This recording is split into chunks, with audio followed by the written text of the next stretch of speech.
I'm going to talk today, I sit and stand intermittently, about Philosemitism and Holocaust memory in contemporary German culture.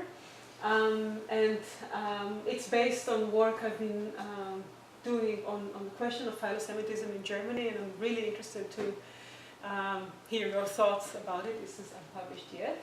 And on work I've done on representation of Jews in German culture and in German museums, historical museums, and in that case it's a photography exhibition, art exhibition, and how Philosemitism is connected, I ask, to the presentation and experience of Holocaust memory in Germany today, and of course also to the experience and representation of minorities. Without further ado, I'll read and talk, and you can jump in with questions or have it in the end. Okay, so I would like to discuss a symbolic space in which Holocaust memory in contemporary Germany is performed, presented, and interpreted in what I term national memory atmosphere. So it is within this space that the enactment of social position for Jews and other minorities is enabled. And I would like to demonstrate this in two examples. The 10 years anniversary to the Holocaust Memorial, dedication in 2015, and media following action in the memorial thereafter, and an exhibition in the House of History in Bonn in 2015-16 called Shalom, 3 photographs see Germany, which focused on Jews living in Germany today. So why do I talk about atmosphere? We can understand better how memory space is allocated, I want to suggest, granted or denied, when we think about atmosphere. Further, we can look at the atmosphere within which memory discourse takes place. For example, when we talk about memory, do we have to perform sad or happy or transforming? And when we look at the atmosphere in which memory discourse takes place, we see the relations between geopolitical imaginaries of, for instance, Germany being at the center of the EU project, then study what happens to the discourse on Holocaust memory when the project cannot anymore serve as proof to one single memory culture, as Jan and Aleida Asman illuminated, within a liberal political and social atmosphere which is on decline, and it's on decline not only in Germany. So, slide 2. What is national memory atmosphere? It exists within a melancholic space where various forms of Holocaust remembrance are performed, which view Jews and other minorities as objects of remembrance, of becoming members again, by which other groups perform or test belonging to a majority culture. Jews themselves, I suggest, cannot be subjects of memory, right? As their past and potential victimhood is a rigid construct, and we can see how this is negotiated. But before we talk about national memory atmosphere, we can talk a little bit about atmosphere. So Böhme thinks of atmosphere as a phenomenon and a condition that transgresses subject and object boundaries. Right? I, as a subject, being here in a certain atmosphere that, if it were that because it's a university atmosphere, we can say is educative, creates certain relationship between me, the lecturer, and you, the listeners, and actually the objects in the room and the light and so on. Right? So this is what Böhme writes about. And however, by transgressing boundaries, it also connects people, places, and things. Bille, Bjerregaard, and Sorensen claim that atmospheres are an important part of the identities and conceptualizations of landscape, architecture, and homes.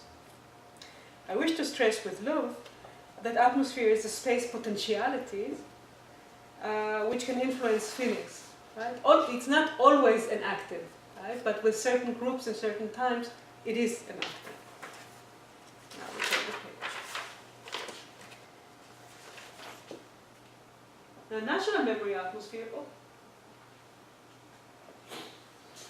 And this is conceptualization I developed with Berit Vinitsky-Starussi in a piece about atmosphere in home museums.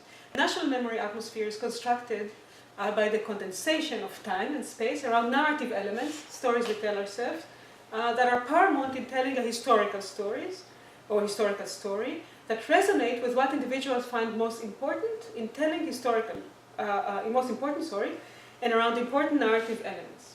What does it mean? In our case, Holocaust memory stands in relation to memorial sites, like the Holocaust Memorial in Berlin, the Zabre Eisenman, where the Holocaust did or didn't take place, right? In the Holocaust Memorial in Berlin, they say, oh, the Holocaust didn't happen here, it happened elsewhere. And so the spatiality and what happened there is very important. And it through that displays and creates distance from that time, right? To say the Holocaust didn't happen here, but here we remember the Holocaust and here we can find Jews, creates a certain atmosphere. So it creates a certain distance from that time to Jews, then and now, and there's safety, and there's safety to democracy. So performing Holocaust memory is performing democracy safely and making sure that democracy is safe. Okay? Within a national memory atmosphere. It's not only about the Holocaust, it's about how we remember ourselves in the present as political subjects today, remembering. Okay, so this is a place to say or to illuminate the historical and analytical dimensions of this claim. Historically, there is correlation between anti-Semitism or anti-Semitic acts and the stability of democracy, right? The analytical claim I make here does not deny or relativizes this. Instead, it shows that under the Philosemitic commitment to view Jewish safety as safety valve to democracy, their subjectivity and the subjectivity of other minorities is limited, and their otherness is reified, becomes a thing. I would like to discuss this claim in a detour of work I have conducted in the Holocaust Memorial first. So I studied the Holocaust Memorial and have shown that around the memorial, what I call spheres of speakability develop. That makes possible for individuals and groups to speak about the Holocaust and Holocaust memory in ways otherwise believed to be blocked.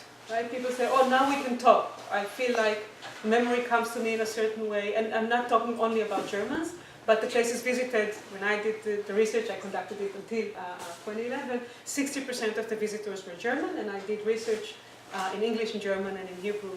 So it's a limited sample, but over a year, and many, many guided tours, and if you like, we can talk about that later. So once this sphere opens up, a moral career of a memorial visitors is presented and examined by themselves and onlookers, predominantly through media. Right? A few times a year, for example, there are articles in the German press about breaks in the stones. It's broken, and they kind of symbolize there is a fragility to the whole work of memory through that, through the atmosphere of brokenness in the memorial itself. So there, the media looks at the possible stability of the project of remembering and the dangers to it through what happens to the stones. This sphere of speakability, before I talk about spheres of speakability, I didn't see it in other presses. Okay? So actually the metaphor of the broken stones is very strong in the German press. And I didn't see it. Maybe it exists, but it symbolizes a lot for that discourse. So this sphere of speakability has been enlarged in German and popular media in the years since the opening of the Holocaust Memorial. It was 2005, so now we have 13 years. To make possible and revere freedom to act almost as one wishes at the site, which is what the discussion at the beginning were like, oh, can kids or anyone play here, or jump or play tag, right? As long as a personal transformation is also reported following the visit, right? So people, for example, would say, it felt very open and playful here until I walked inside, and then I felt lost, and then some Glück, I found my way out, but it was dark and imposing. So they report some kind of transformation, which I observed. This demonstrates the important fantastic character of the national memory atmosphere in which Holocaust memory can be surprisingly liberating or cathartic and also fail. I discussed this claim in the following example. So this is artwork and poem by students visiting the memorial, the Holocaust Memorial. I can tell you that that specific one was in 2011. yeah, I mean, I translated the German, I can read it, Trauer auseinandergerissene Familien, unzählige jüdische Tote leben mit der Erinnerung Zukunft. You can see the English. Many of their artworks had a Star of David and those dots. I would be fascinated to talk about that if you like later, about how that constructs the symbolism of representing Jews and Jewish memory. And yeah, maybe I don't have to say that the colors of that nation and this nation are also here, in Stelpen, Berlin. They had to reconstruct the Stelpen, and they also were supposed to write something along the lines of a haiku, so you have 11 words here and so on. But the most important is that you see a transformation. It starts with sadness and it ends with memory and future. And then here, this was a leading article, opening article in the Tagesspiegel upon year to the Holocaust Memorial. Yeah, you can see the transformation as well. The life, the everyday, the Currywurst, and all that, the place of memory to the murdered Jews of Europe. That this would function, nobody could believe 10 years ago. With the Holocaust Memorial in Berlin was granted the freedom of memory. See the tree. So moving from, in the poem, moving from the visible through the invisible to the unspeakable, right, the Trauer to the Zukunft, can be illustrated in the categories at work here. Anti-Semitism culminated in the Holocaust and merits the status of taboo. Right? How we move from the Wurst to the murdered to the freedom. It is precisely this status that enables discussion of it without changes to everyday experience, which forms its authority and enables a discourse on liberation from taboo. Right? That this could function. Right? Nobody could think. I mean, Berlin as a city was granted freedom with this memorial, the freedom of memory. The same liberation described in the poem. So the children, right, in 8th grade, know to perform the liberation that 4 years later all the newspapers said, talked about when they spoke about how successful the memorial is. The author here reflects in plural on the mechanics of this assemblage, right, which stands at the center of their impression. It is something that is not a mere background, we talk about atmosphere again, and that could not be foreseen, that this could function, nobody could imagine, right? Yet it is determined by the power to define, interpret, and participate in German memory work today, and if you'd like to talk about how it's connected to Currywurst, we can later. The author elaborates not merely on the action, but more importantly, I suggest, reflects on the atmosphere with which citizens, visitors, we, could make sense of this complex of practice, knowledge, and the shared meaning which culminate in what the Tagesspiegel calls the gift of the freedom of memory. So here, national memory atmosphere should be studied as the interaction of agents, right, the people that feel the freedom, things, practices, how you act in the Holocaust Memorial and feel free, historical knowledge, that you know that you're in the Holocaust Memorial or not, and its performance and representation in various sites with which such statements make sense to different people in different places, without a singular focus on the Jews, but instead on the meaning invested in remembering the Holocaust. Right? And this is something I was fascinated with in the book. The Jews are named in the title of the memorial. And this is part of the performance within this new Holocaust memory atmosphere. It's the space that enables acts of memory through which naming is not paramount. And this is something that actually Eisenman thought about. He didn't want any sign at the Holocaust Memorial. But then Stiftung Denkmal, the foundation that runs it, said, oh, at least we'll have the rules of conduct so that people don't run with their dogs and skateboards and make fun of themselves. And so the name was published, and there was a lot of discussion about that. Okay. Another layer was added to the national memory atmosphere last year with the discussion of Shachak Shapira online Holocaust project. Probably you came across this. of memorializing and shaming people who take happy selfies in the Holocaust memorial. So he took that. I mean, he found on Flickr, on Grindr, selfies, very happy selfies in the Holocaust memorial, and then he put in the background Holocaust photos of horrific photos. I'm not even going to describe to you what was there. And then once those subjects that were shamed contacted him and asked him to take it off, he took it off and basically achieved what he meant to achieve. The project was a response, he said, to a speech by an AfD leader and fear of right-wing extremism. So the Tagesspiegel claimed under that title,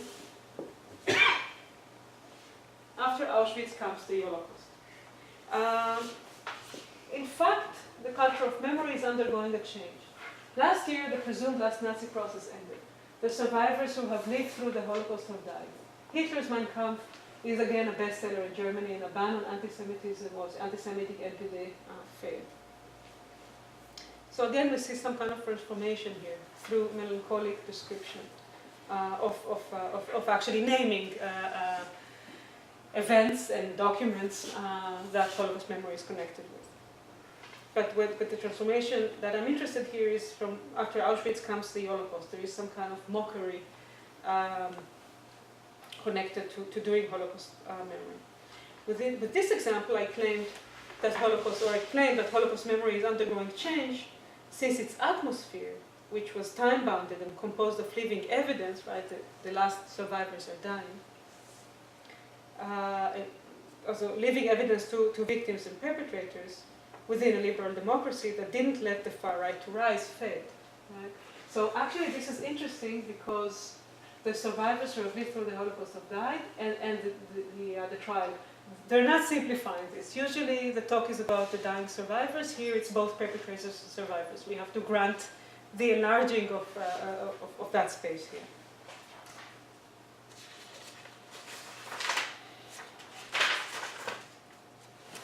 So here I want to talk about memory safety and then move to philosemitism and safety for the Jews, right? Because we make a detour to memory performances and how it's connected to performing philosemitism, and the safety of memory is the safety of the Jews and the safety of democracy. This is why we, in the detour, included the AfD and the NPD and how they're connected in the German discourse to Holocaust memory.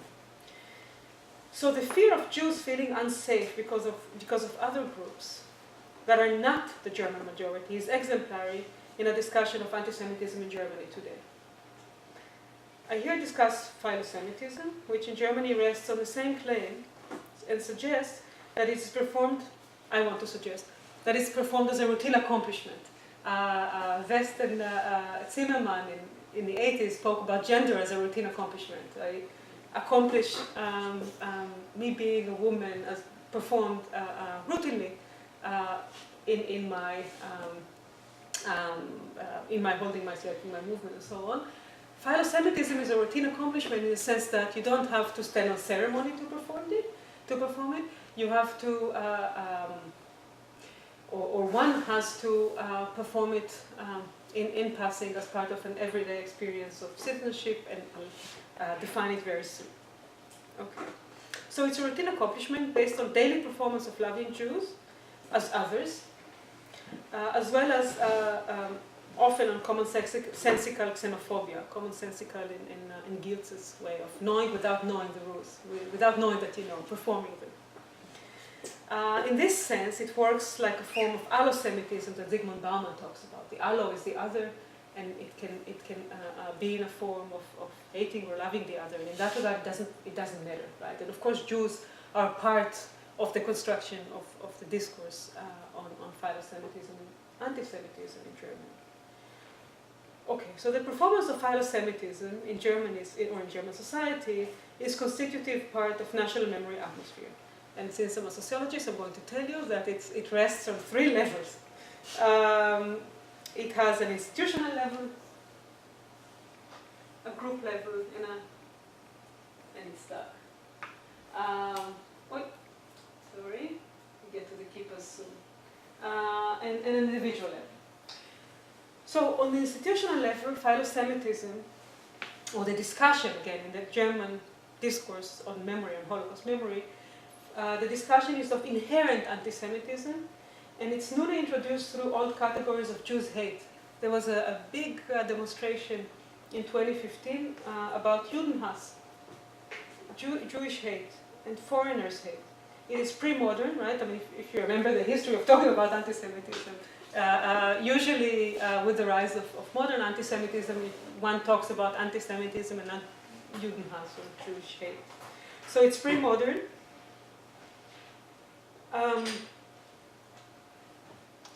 It's pre-modern, it's primordial, and it enables often blaming the Muslim minorities for it.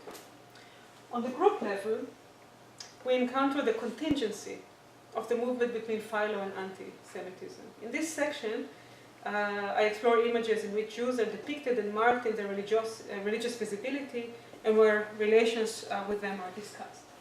So, this is in a demonstration in September 2014. It's an article from Die Welt. They say a protester wearing kippah in Frankfurt, demonstration against anti-Semitism. Usually it's a man from the back with a kippah and some public building blurred. This is Aktionszeichen, Friedensdienst.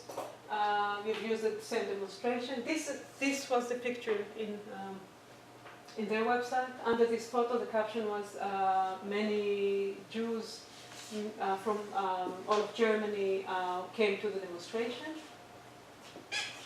Okay. And in the article, or in the work in progress, I show that looking at the Jew from the back is the mark. I mean, the mark of Jewishness, again, on the group level of Philosemitism, is to show that the Jew is not unsafe. I'm going to talk about it in relation to the exhibition Shalom in a few minutes.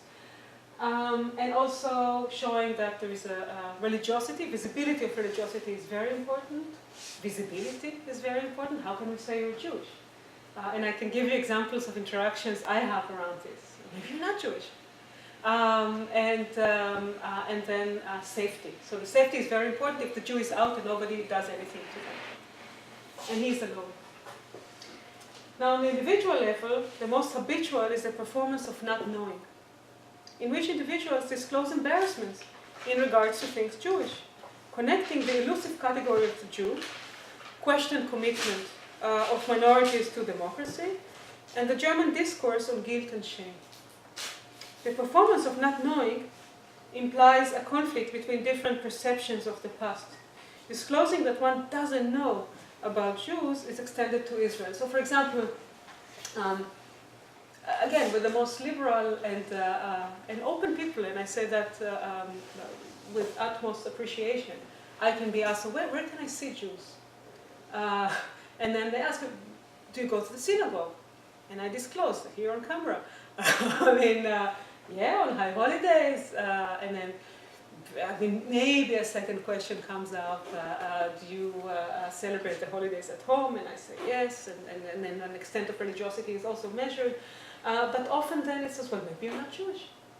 Then I say, well, okay, I won't defend myself.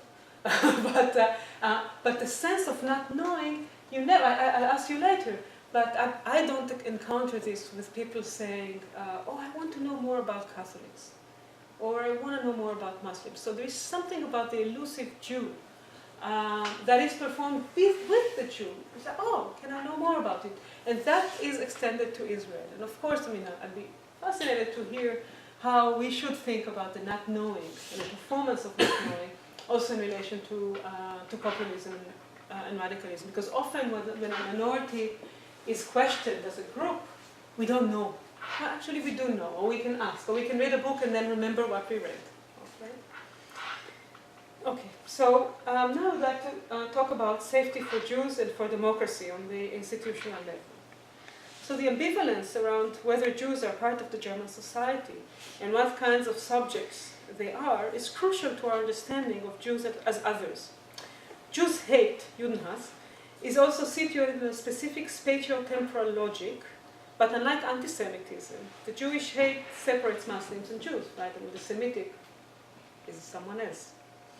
The visibility of both minorities signals moral ambivalence toward them. And creates moral ambivalence toward themselves, among themselves. And you see it mostly among the Muslim minorities, and we can talk about that later. So on the group level, possible solutions to anti-Semitism are suggested in school trips to concentration camps in which specific groups, such as school children and specifically Muslims, are expected to go to Holocaust remembrance sites, where they can meet their demons and perform proper memory work. And so Jurek writes about the import-export theory of assuming that the Muslims brought with their countries some anti-Semitism, which then it spreads free in the German society. And then you ask yourself, well, if there is a segregated school, maybe they learned it at school. Or if it's not a segregated school, then it's part of society. But the question of export-import also questions belonging of that minority to the majority group.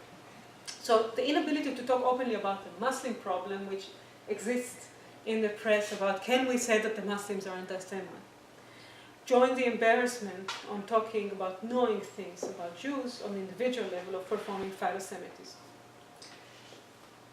I'll show you one more guy with the kippah. So the same iconic photo of the Jew from the back has been used widely in the German press. I'm laughing because I have a list which is not full because they keep using it. It's like a Getty picture. So it was a title for a photo for the Süddeutsche Zeitung. I'm giving you also liberal newspapers and left-leaning. On June 26, 2015, under the title "Anti-Semitism is There and It Scares Me." As a title photo for the Spiegel, in an article on Israelis migrating to Berlin in October 2014.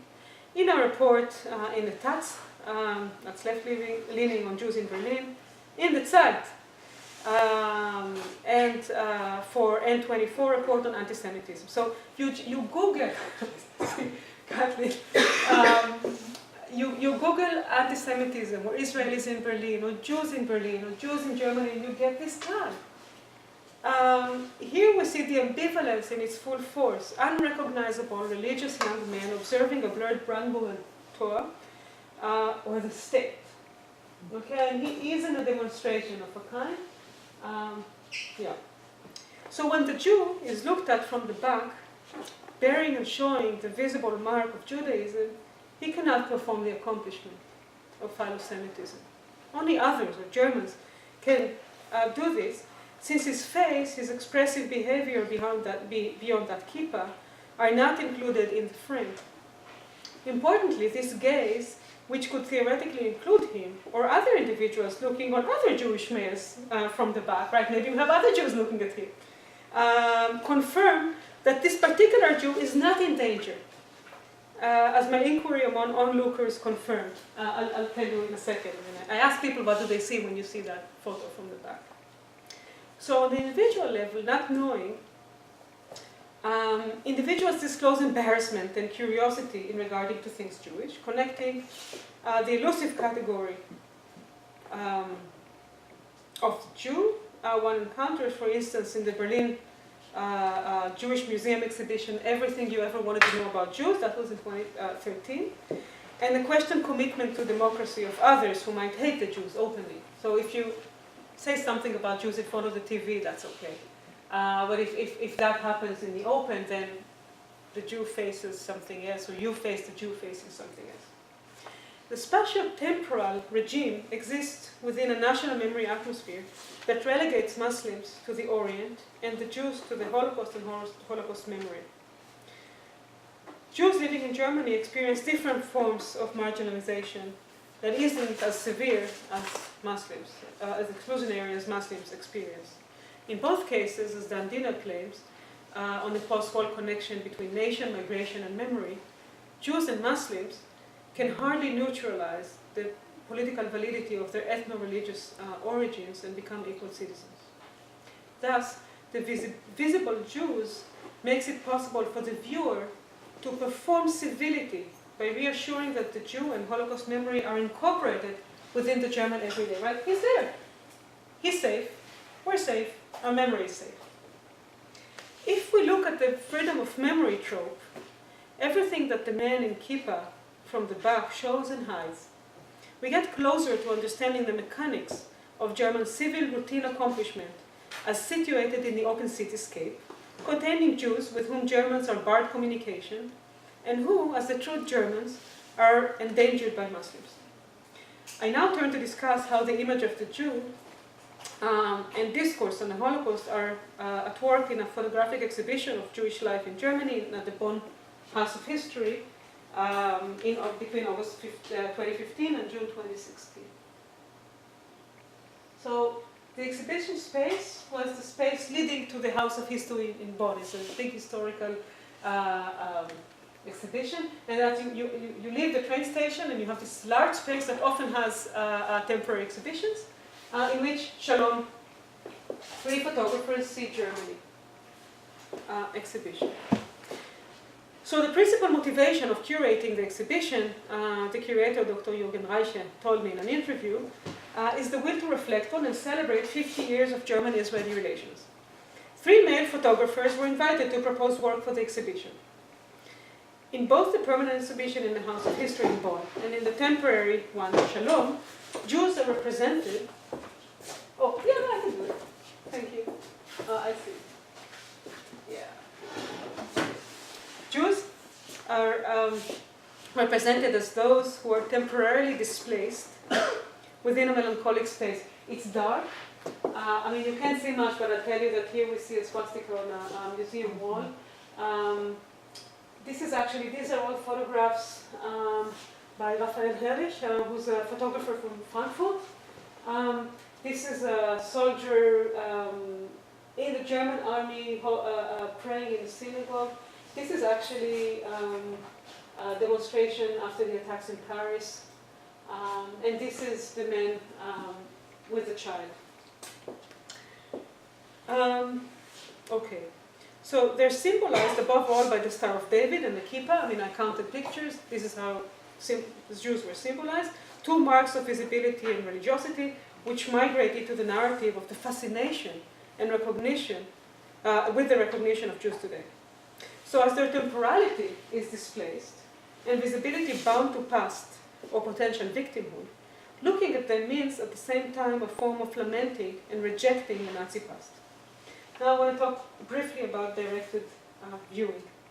I suggest that the exhibition creates directed viewing. What does it mean? That is the recruitment of an imagined, idealized museum visitor who has prior knowledge about Jews and the Holocaust, or as Holocaust victims, and experience. Are we going to explore? Not close. Yeah. No. Yeah. Is this the way? Yeah. And the experience of viewing similar images to those presented in the museum, from history lessons and textbooks, popular culture, the media, and the arts. In calling the particular phenomenon of looking at Jews directed viewing, I treat the museum as an institution that takes part in affording both knowledge and emotional experience. As such, it has agency and the ability to encourage a certain practice of looking. The agency of directed viewing is double. First, the extension of memory experience is carried by an image, or by images one expects to see in the Holocaust-related exhibition. The Jews are in a dark, and they seem entangled within a melancholic space. There was a lot of Holocaust memorial pictures, little hands of children on Stolpersteine. It wasn't happy. And if the Jews seemed happy, they were very religious and partying, and then, excuse the camera, you could also see the Jews have money. Eternity. And it doesn't mean that for a second that the photographers are anti-Semitic. I mean, 2 of them are Jewish. We can open that up, but whatever. It's not about the judgmentalism. It's what kind of photos are chosen and how they're exhibited and by which other photos. Okay. Okay, so as such, it has agency and the ability also to encourage a certain practice of looking. So the agency of directed viewing is double, we said. And in that, the museum offers intended and explicit message which can be compatible with visitors' preconceptions or create room for alternative interpretations. starting with the transliteration of the German Hebrew Shalom. This became in German. Shalom.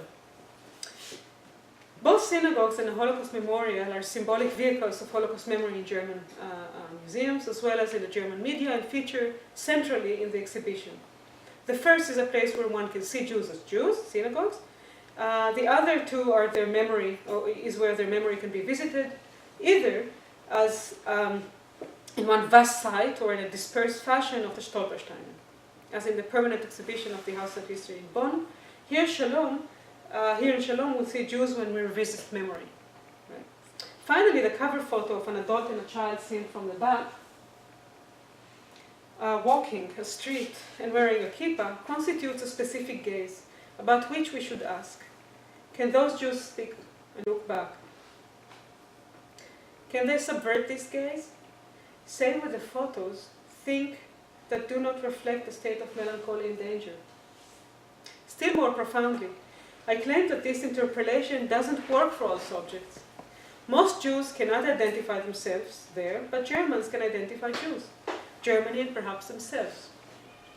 They know that when they look at Jews, they supply discursive meaning and perform what Irit Dekel calls self through the other, in which each group appropriates the other's image in order to visualize itself. Put simply, Germans know they have to look at Jews in order to see Germany. Right? This is what the title says. 3 photographs see Germany. When I asked visitors what do you see, they said Jews. Okay? So even the title suggests that this is what is supposed to be happening here. What makes the triangulation so complex is that the self in looking at Jews, as I suggest, is Germany. So it's not the self of the onlooker that looks at those selves or non-selves walking from the back, but the self is Germany. They see Germany and they see themselves as appropriated through that. An ethnic or religious category of the Jew is not uttered compared to that of the nation, Germany. We will see this at work, and that's my last example, of 2 photographs from the exhibition. So these are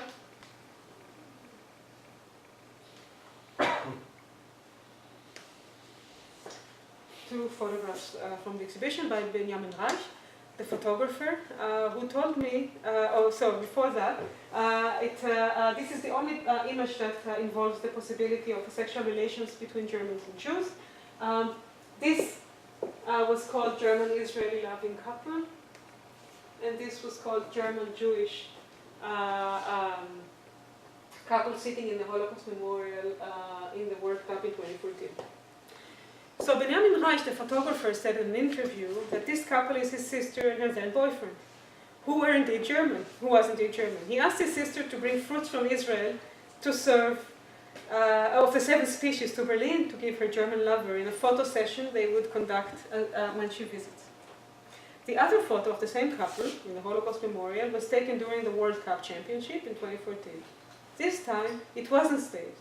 The caption German-Jewish couple, Liebespaar in both cases, and young football fans in the memorial for the murdered Jews of Europe. The two became different in general categories. In the picnic, a German-Israeli loving couple, signified by their national belonging. In the Holocaust Memorial, a German-Jewish couple, situated in the time of the World Cup and surrounded by fans. What makes the two so distinct, categorically, possible and meaningful? I argue that precisely the melancholic gaze on Jews makes seeing an Israeli loving a German or vice versa, and the two are not recognizable, so we don't know who's who, the frame for communicating and lamenting German-Jewish relations. This gaze is sharpened in the Holocaust Memorial, where the same woman is now Jewish. She loses her national belonging mark and becomes ethnic or racialized. It doesn't matter who is the Jew, since they represent the possibility of a relationship that is revered but still seems strange within public discourse. Unthinkable, for there are no available categories to define its subjects with. So, I stood in the interview, in the exhibition space for a few hours and asked visitors what they see. And most of them just go through, it's a train station. But I got to capture some people and did walking interviews with them. And all of them, but one person who told me that he doesn't speak German and he's from China and he doesn't get the whole thing,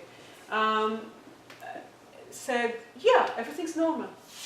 So I said, what's normal? I said, yeah, the Jews are fine. The Jews go to the Holocaust Memorial, I go to the Holocaust Memorial. It's fine, it's normal. And all of them, I mean, without exception. And this is something that, as someone who thinks a lot about memory, I really didn't expect, the all normal thing. Okay. So the interviewees stated they afford the onlookers a moment of peace and intimacy. When they looked at the man with this boy, they thought it's a father and a son.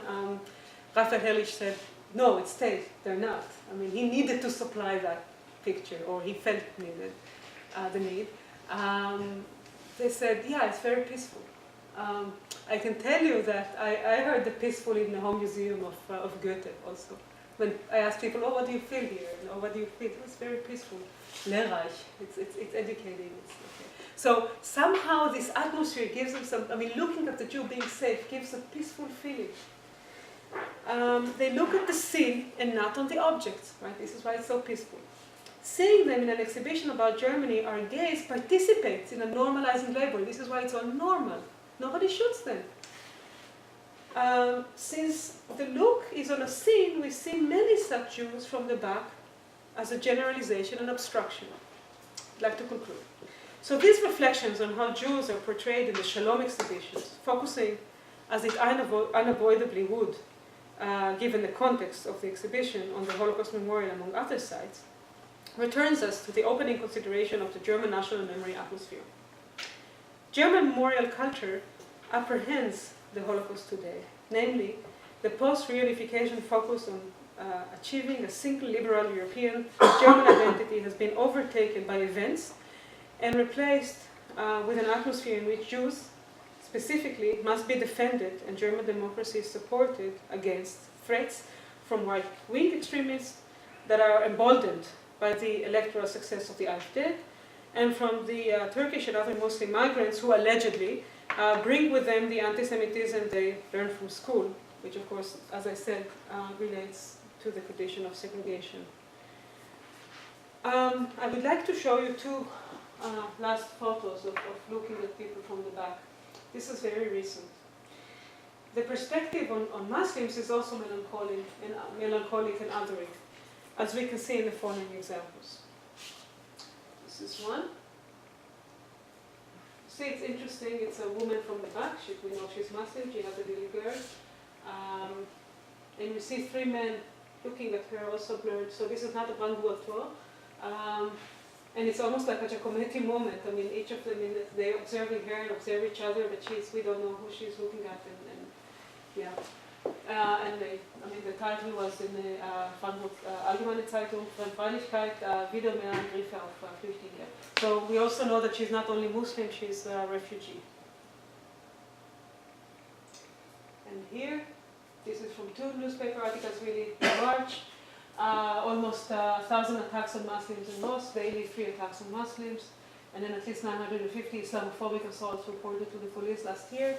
Against refugees, the number of attacks are doubles, and again, now we see the woman from the back and blurred picture because she enters a school, and we have to ask ourselves whether she belongs in there or whether she'll be accepted. And then a woman leaving a home that was burned. They never have a face.